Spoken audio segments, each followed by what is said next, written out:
Hello সবাইকে। ঈদের সময় আমরা ভাই বোনেরা সবাই একত্রিত হয়েছিলাম আমার বাবার বাড়িতে।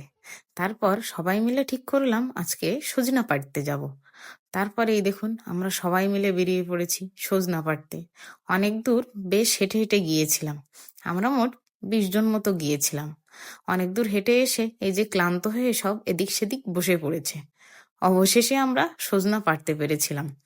সবাই মিলে সজনা কুড়ানোর কাজ চলছে। সবাই মিলে যে যার মতো পারছে সজনে একত্রিত করছে। সবাই মিলে যে যে কয়টা পেয়েছিল সব এক জায়গায় রেখেছিল। তারপরে আমরা সেই সজনেগুলো একত্রিত করে সবাই মিলে নিয়ে চলে এসেছিলাম। সজনা ব্যাগে ভরে ঠিক এতটাই ভার হয়েছিল যে 2 জনে মিলে নিয়ে আসতে হয়েছিল। এই যে আমরা সবাই সজিনা নিয়ে বাড়ির উদ্দেশ্যে রওনা দিয়েছি। শুধু সজিনা না, আমরা কচু শাকও নিয়েছিলাম। তারপর বোনেরা সবাই একসাথে হয়ে একটু দুষ্টুমি করছিলাম। অবশেষে আমরা আজকে সারাদিন পরে পেলাম কি সজিনার পাতা, সজনা আর কচু শাক।